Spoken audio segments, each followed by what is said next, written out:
Boa noite. Olá, boa noite. Ministro Teori Zavascki do Supremo determina a abertura de inquérito para investigar a presidente afastada Dilma Rousseff e o ex-presidente Lula por tentativa de obstruir a Lava Jato. Outros 5 serão investigados, entre eles os ex-ministros Aloysio Mercadante e José Eduardo Cardoso. E em carta ao Senado e ao povo, Dilma pede absolvição no impeachment e propõe plebiscito sobre eleição antecipada. Candidatos à Prefeitura de São Paulo saem às ruas no primeiro dia da campanha, que este ano não terá dinheiro de empresas. E você acompanha essas e outras notícias após o intervalo. Perdi uma perna sobre 2 rodas, mas como todo brasileiro me superei. Hoje, outras 2 rodas me dão confiança para levar meu corpo e meu país para o pódio.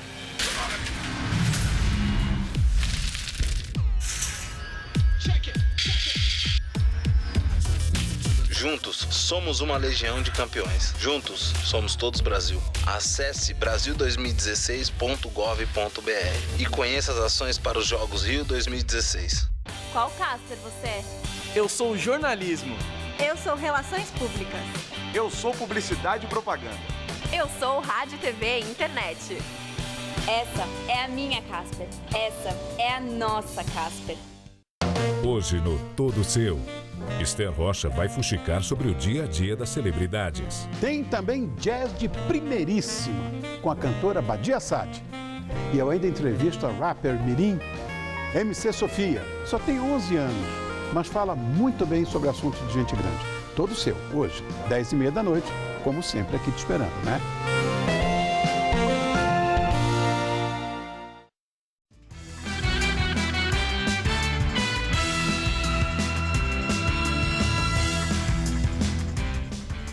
A presidente afastada Dilma Rousseff e o ex-presidente Lula se tornaram formalmente investigados sob suspeita de tentar obstruir as investigações da Operação Lava Jato. O ministro Teori Zavascki, relator da Lava Jato no Supremo Tribunal Federal, determinou a abertura de inquérito para apurar as condutas de outras 5 pessoas. Os ex-ministros petistas José Eduardo Cardoso e Aloysio Mercadante, o presidente do STJ, Francisco Falcão, e o ministro do STJ, Marcelo Navarro. O ex-senador Delcídio do Amaral, que fez acordo de delação premiada, também é alvo da investigação. A suspeita é que todos participaram de tentativa de atrapalhar o andamento da Lava Jato. O pedido do Procurador-Geral da República, Rodrigo Janot, tem como base, entre outros elementos, a delação premiada de Delcídio. O ex-senador afirmou que Dilma indicou Marcelo Navarro para o cargo de ministro do STJ com a ajuda de Cardoso e Francisco Falcão, sob o compromisso de que ele votasse pela soltura de presos pela Operação Lava Jato. O procurador também levou em conta a nomeação de Lula para ministro da Casa Civil. Os investigadores sustentam que a escolha do ex-presidente tinha por objetivo garantir foro privilegiado ao petista. Já Mercadante entrou no pedido porque foi gravado em uma conversa com um assessor de Delcídio, oferecendo ajuda para soltar o senador. A defesa de Dilma afirmou que só vai se pronunciar após ter acesso aos autos. Os advogados de Lula afirmaram que ele jamais praticou qualquer ato que possa configurar crime de obstrução à justiça. O ex-ministro José Eduardo Cardoso afirmou que qualquer denúncia ou suspeita deve ser investigada até o fim.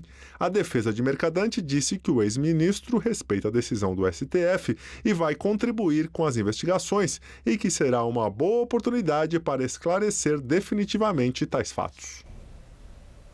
E em uma carta, a presidente afastada Dilma Rousseff pediu que o Senado não faça injustiça e disse que, se voltar ao cargo, vai dar apoio para uma consulta popular sobre eleições antecipadas.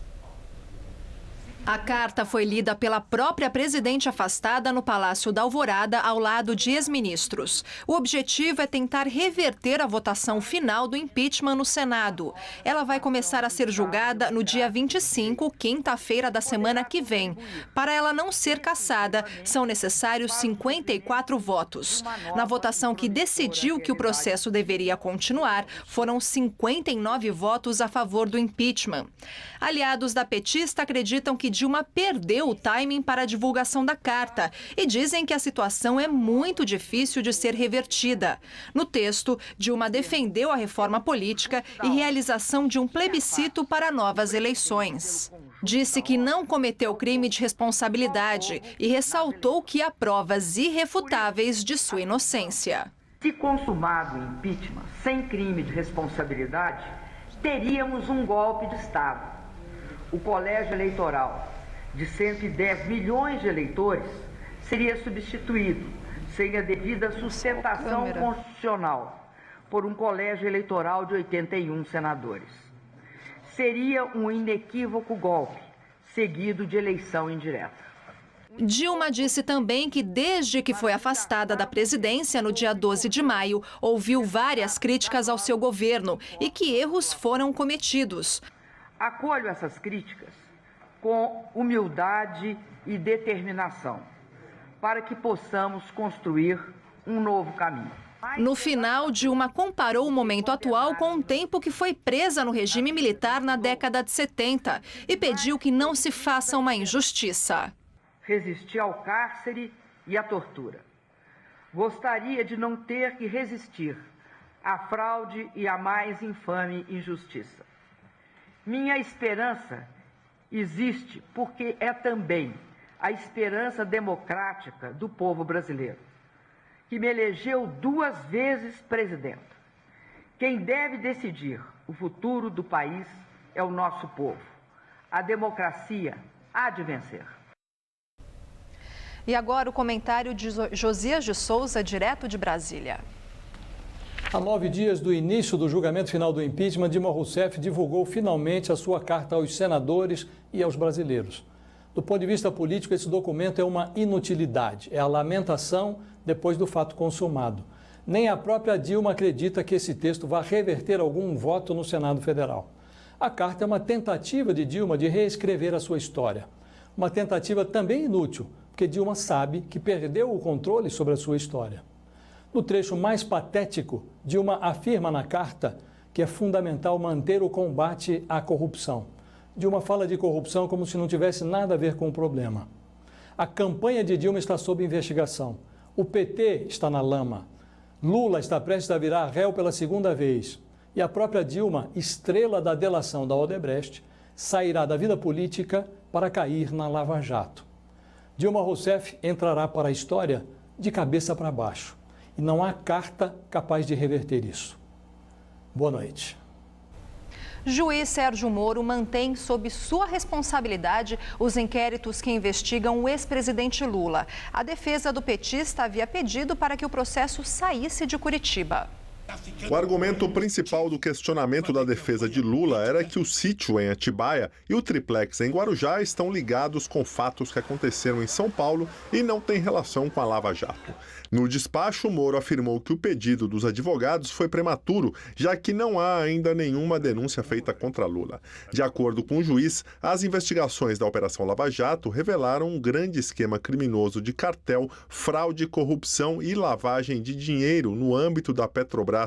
Moro ainda disse que surgiram, porém, elementos probatórios de que o caso transcende a corrupção e lavagem decorrente de agentes da Petrobras, servindo o esquema criminoso para também corromper agentes políticos e financiar, com recursos provenientes do crime, partidos políticos. E para justificar a permanência dos inquéritos em suas mãos, Moro citou a hipótese de investigação apresentada pelo Ministério Público Federal. O ex-presidente seria o arquiteto do esquema criminoso que vitimou a Petrobras e, nessa condição, teria recebido dissimuladamente vantagem indevida. Mulher e filho de Lula não atendem à intimação da Polícia Federal para depor sobre o sítio de Atibaia, frequentado pela família. Os depoimentos de Marisa Letícia e do filho, Fábio Luiz, o Lulinha, estavam marcados para esta manhã na sede da Polícia Federal em São Paulo, mas nenhum deles apareceu. A suspeita é de que Lula seja o verdadeiro dono do sítio em Atibaia, que teria sido comprado e reformado por empreiteiras envolvidas na Lava Jato com dinheiro de propina desviado da Petrobras. Segundo os advogados da família, Marisa Letícia e o filho, Fábio Luiz, exerceram um direito garantido por lei. Eles não seriam obrigados a depor como testemunhas porque são parentes próximos do investigado. Na semana passada, a defesa chegou a informar a Lava Jato que ambos iriam permanecer em silêncio. A Polícia Federal chegou a caracterizar a decisão como lamentável. Segundo o delegado Márcio Anselmo, além de serem críticos da condução coercitiva e apesar de sempre terem alegado estarem à disposição das autoridades para esclarecer os fatos, quando intimados, buscam evitar o comparecimento. Agora, os advogados alegam que os dois não teriam qualquer informação a acrescentar ao que já foi dito por Lula em março, quando ele foi conduzido ao aeroporto de Congonhas para prestar depoimento à Polícia Federal. Devidamente intimada, uma pessoa que quiser se conservar em silêncio quando é investigada é uma coisa legítima, não é nenhum desrespeito à autoridade, não é nenhuma desobediência, não é nenhuma afronta, é simplesmente o exercício regular de um direito constitucionalmente assegurado. Os advogados voltaram a afirmar que Lula não é o dono do sítio, registrado em nome de Jonas Suassuna e Fernando Bittar, sócios de Lulinha. Além do sítio, Lula também é investigado no caso da compra do triplex em Guarujá. Recentemente virou réu por obstrução da justiça. Junto com Delcídio Amaral, é acusado de tentar comprar o silêncio do ex-diretor da Petrobras, Nestor Cerveró. Os candidatos à Prefeitura de São Paulo começaram hoje a fazer a campanha na internet e nas ruas. Fernando Haddad, do PT, escolheu a Zona Sul para a largada da corrida eleitoral. Mirando a reeleição, ele visitou obras de canalização e pavimentação na região da Avenida Mboi Mirim.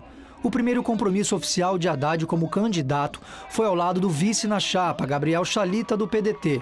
Os dois subiram em um carro de som e discursaram para apoiadores. Celso Russomano, do PRB, que tem liderado as pesquisas de intenção de voto, também escolheu a periferia de São Paulo para o lançamento da campanha. O candidato participou de uma caminhada no Itaim Paulista, na Zona Leste, e visitou feiras livres do bairro. Ele também estava ao lado da candidata a vice, Marlene Machado, do PTB. Marta Suplicy, do PMDB, seguiu a mesma estratégia e deu a largada para a corrida eleitoral em Guaianazes, na Zona Leste. A senadora fez uma caminhada pelas ruas do bairro e tirou fotos com moradores. Ela também visitou o Céu Jambeiro, inaugurado em 2003, quando era prefeita da capital. A criação dos Céus foi uma das bandeiras da gestão de Marta Suplicy de 2001 a 2004. Já João Dória, do PSDB, iniciou a disputa pelo centro de São Paulo. Junto ao vice na chapa, Bruno Covas, do mesmo partido, ele caminhou da Praça da Sé até o Teatro Municipal, onde fez um breve discurso. Depois, ainda foi de metrô do Anhangabaú até a Avenida Faria Lima. Esta vai ser a campanha mais curta dos últimos anos. Vai durar 45 dias e não mais 90, como na eleição passada. E também vai ser a mais enxuta dos últimos tempos.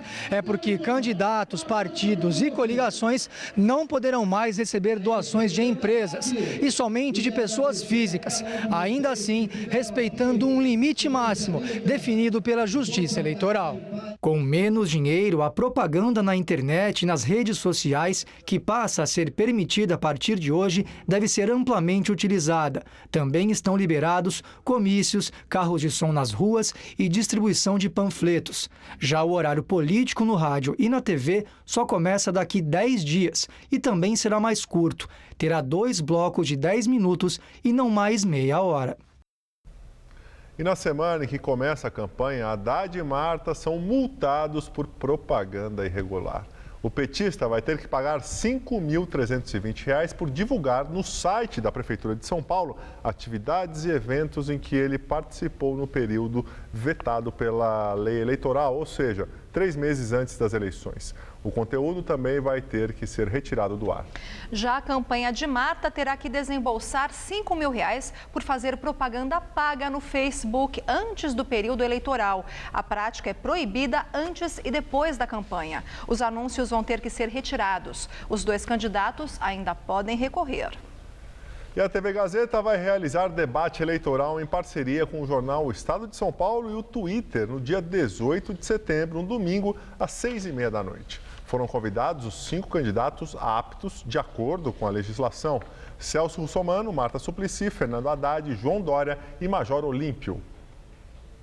A defesa do empresário José Carlos Bunlai, amigo do ex-presidente Lula, pede habeas corpus ao Supremo Tribunal Federal. Os advogados argumentam que Bunlai tem bons antecedentes, não representa risco de fuga e tem colaborado com a justiça. Bunlai é réu na Operação Lava Jato pelos crimes de corrupção passiva, lavagem de dinheiro e gestão fraudulenta. Ele tomou um empréstimo fraudulento junto ao Banco Chaim de 12 milhões de reais em 2004. O dinheiro foi para o PT e o empréstimo jamais foi pago. O Grupo Chaim foi compensado por meio de um contrato bilionário com a Petrobras.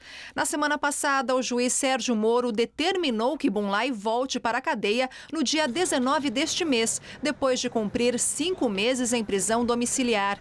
O pedido do habeas corpus será analisado pelo ministro Teori Zavascki, relator da Lava Jato no Supremo. Superior Tribunal de Justiça decide converter a prisão preventiva do ex-dono da construtora Delta, Fernando Cavendish, e do bicheiro Carlinhos Cachoeira em medidas alternativas. Com a decisão, eles ficarão presos em casa e serão monitorados com tornozeleira eletrônica. Eles terão que entregar ainda os passaportes e ficarão impedidos de deixar o país. Os dois são acusados de participação em um esquema de lavagem de 370 milhões de reais desviados dos cofres públicos. Justiça determina a quebra de sigilo dos e-mails do maestro John Nashlin, diretor artístico do Teatro Municipal de São Paulo. O pedido foi feito pelo Ministério Público Estadual, que investiga um esquema de corrupção que teria desviado pelo menos 15 milhões de reais. Mesmo investigado, Nashlin continua no comando artístico do teatro. Segundo o jornal O Estado de São Paulo, a investigação busca mensagens que mostrem a existência de um suposto esquema envolvendo o maestro, o ex-diretor do Instituto Brasileiro de Gestão Cultural, William Naked, e o secretário municipal de comunicação, Núncio Brigulho Filho. O Instituto é a organização social que administra o teatro. Segundo as investigações, o desvio de recursos aconteceu entre 2013 e 2015, quando José Luiz Herência era o diretor da Fundação Teatro Municipal. Réu no processo, Herência fez acordo de delação premiada, confessou ter desviado 6 milhões de reais e apontou a participação dos outros investigados, que negam as acusações. Uma CPI na Câmara Municipal também investiga o caso. Polícia Federal deflagra a 6ª etapa da Operação Acrônimo. Os alvos são a construtora JHSF e o Instituto de Pesquisa Vox Populi. Foram cumpridos mandados em São Paulo e em Minas Gerais. Em delação premiada, o empresário Benedito Oliveira, conhecido como Bené, disse que o governador de Minas Gerais, Fernando Pimentel, do PT, teria cobrado 5 milhões de reais em propina do grupo JHSF em troca de lobby para que a construtora pudesse operar um aeroporto em São Roque, interior de São Paulo. Nesta 6ª fase, a Polícia Federal apura a suspeita de que Bené e Pimentel intermediaram um empréstimo do BNDES para a construção do aeroporto pela empreiteira. Bené afirmou ainda que a JHSF pagou cerca de 750 mil reais com dinheiro de Caixa 2 ao Instituto de Pesquisas Vox Populi para quitar despesas da campanha eleitoral de Pimentel em 2014. Foram expedidos mandados de busca e apreensão e 6 conduções coercitivas, quando a pessoa é obrigada a acompanhar os policiais para prestar depoimento. Entre elas, a do secretário-geral da Governadoria do Governo de Minas Gerais, Eduardo Serrano. A defesa do governador Fernando Pimentel disse que essa fase da operação só foi criada para influenciar o julgamento do recurso que está tramitando no STJ e que trata da necessidade de a Assembleia Legislativa de Minas autorizar a abertura de uma ação penal contra o governador. Os advogados de Eduardo Serrano disseram que ele só vai se manifestar depois que a defesa tiver acesso ao processo. Em nota, a JHSF informa que a empresa não está envolvida em qualquer ato ilícito e que sempre obedeceu à legislação vigente. Também em nota, o Instituto Vox Populi diz que recebeu equipes da Polícia Federal em seus escritórios e que disponibilizou a documentação solicitada. O presidente da Câmara dos Deputados, Rodrigo Maia, do DEM, afirmou que não vai antecipar a votação da cassação de Eduardo Cunha, do PMDB, marcada para 12 de setembro. Rodrigo Maia disse que previu votação para o próximo mês para garantir quórum. São necessários os votos de 257 deputados para que Eduardo Cunha seja cassado. E hoje, antes da presidente afastada Dilma Rousseff divulgar aquela carta que a gente viu, na qual defende uma consulta popular para a realização antecipada de novas eleições, o presidente do Senado, Renan Calheiros, afirmou que é contra um plebiscito sobre o assunto. Em abril, Renan disse que via com bons olhos essa possibilidade. Na democracia, a melhor saída sempre é a saída constitucional. E plebiscito, novas eleições não estão previstos na Constituição. Então, isso não é bom. E agora vamos ao comentário de política com José Neumann e Pinto. Dona Marisa Letícia Lula da Silva e o seu filho, Fábio Luiz Lula da Silva, não compareceram à Polícia Federal às 10 horas da manhã de hoje, conforme foi solicitado pelo delegado Márcio Anselmo, para revelar tudo o que sabe sobre o sítio Santa Bárbara, em Atibaia, que Lula disse que não é dele, mas de Jonas Suassuna e Fernando Bittar, mas o Ministério Público e a Polícia Federal continuam insistindo que dele é. Márcio Anselmo já avisou que vai chamar novamente os dois, porque se ela não tem nada a dizer à polícia, que vai dizer lá na polícia. Isso me leva a fazer algumas questões. O advogado Roberto Batoque, muito respeitado, que representa a família Lula, já disse que a sua cliente não tinha obrigação de ir como testemunha. Já se ela fosse investigada, será? Não sei não, hein? Pode ser que se ela se recusar a ir, possa haver uma condução coercitiva. Agora, será que ninguém contou a dona Marisa que quem cala consente? Era o que dizia minha avó, é sabedoria popular. Bom, eu volto sexta-feira, direto ao assunto. Em pé. Hoje o sol apareceu entre muitas nuvens, o que já ajudou a esquentar um pouco. A máxima ficou em torno dos 24 graus aqui na capital paulista, mas agora faz só 18 graus. Já para amanhã, teremos mais predomínio de sol e as temperaturas sobem em relação a hoje. Vamos aos detalhes da previsão com Mariana Armentano.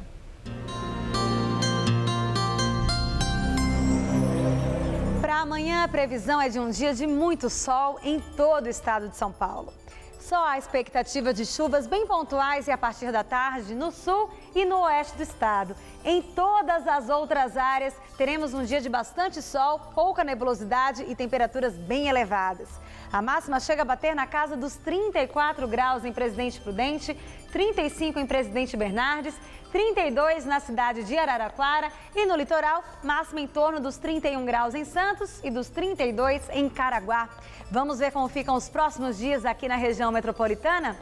Nessa madrugada de quarta-feira, faz friozinho por aqui de 15 graus, mas à tarde amanhã a máxima chega aos 29, com o tempo bem ensolarado. Na quinta, uma frente fria muda novamente o tempo. O dia fica bem nublado, a máxima não passa dos 23 graus, mas teremos pouca chuva. E na sexta-feira, apesar das chuvas pontuais, o sol predomina e volta a fazer calor de até 28 graus. A terça-feira foi boa para o Brasil nos Jogos Olímpicos do Rio. O dia começou e terminou bem, mas no decorrer da terça, alguns resultados não foram muito bons, não. No futebol feminino, o Brasil foi desclassificado nos pênaltis pela Suécia, agora vai disputar o bronze. As meninas do handball caíram para a Holanda e o polo aquático masculino perdeu para a Croácia. Os dois times estão fora da briga por medalhas. No vôlei de praia, a dupla Larissa e Thalita perdeu para as alemãs Ludwig e Valkenhorst na semifinal e vai disputar o bronze. O Brasil ainda pode chegar à final com Agatha e Bárbara, que hoje à noite enfrentam o time americano. Entre os homens, Alisson e Bruno Schmidt superaram os holandeses Brouwer e Milsen e vão brigar pelo ouro. Dois atletas salvaram o dia com medalhas. O pugilista Robson Conceição ganhou o ouro ao vencer o francês Sofiane Oumira. É o maior feito do boxe brasileiro nas Olimpíadas. E Isaquias Queiroz conquistou a primeira medalha olímpica brasileira na canoagem em todos os tempos. O Brasil conquistou na manhã dessa terça-feira a primeira medalha olímpica na canoagem. O feito foi marcado pelo baiano Isaquias Queiroz, que só ficou atrás do alemão Sebastian Brendel na prova individual de 1.000 metros. O brasileiro ainda tem outras 2 oportunidades para almejar o lugar mais alto do pódio, já que vai disputar a prova individual de 200 metros e a de 1.000 metros em dupla, esta ao lado de Erlon de Souza. Se na canoagem a medalha está no peito, o mesmo não se pode dizer do handebol feminino. Um dos favoritos ao pódio, o Brasil sucumbiu à força das holandesas nas quartas de final e perdeu por 32-23. O revés repete o desempenho do time em Londres 2012, quando perdeu para a Noruega no primeiro jogo eliminatório. Quem também frustrou a torcida foi Fabiana Müller no salto com vara. Dona da segunda melhor marca do ano, ela não acertou nenhum salto e foi eliminada ainda nas eliminatórias.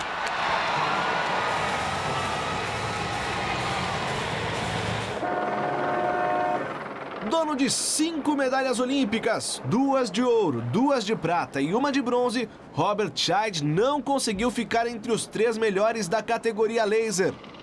Após 10 regatas e um desempenho irregular, ele chegou na Medal Race desta segunda-feira na 5ª posição e precisando de um improvável resultado para alcançar o bronze.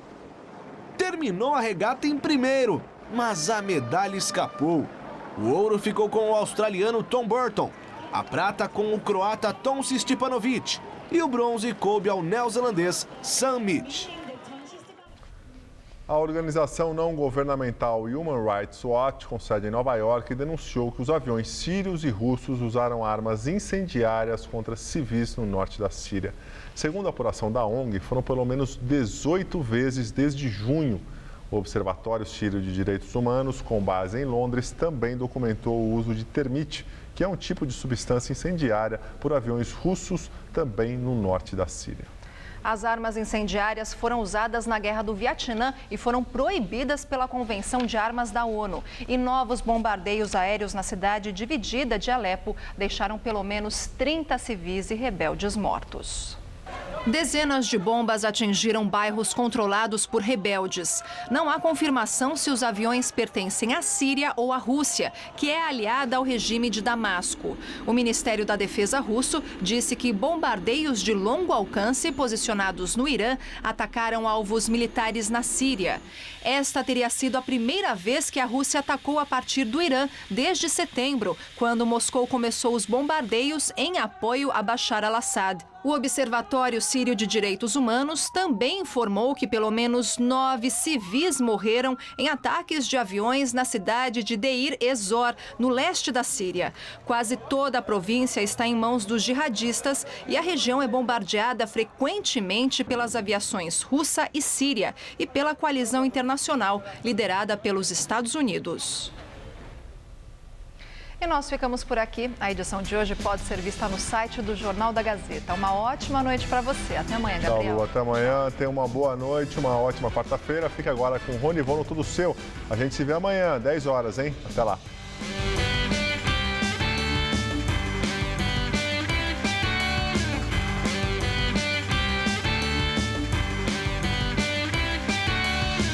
A noite convida você para os maiores agitos de São Paulo. Toda quarta, 11h30 da noite.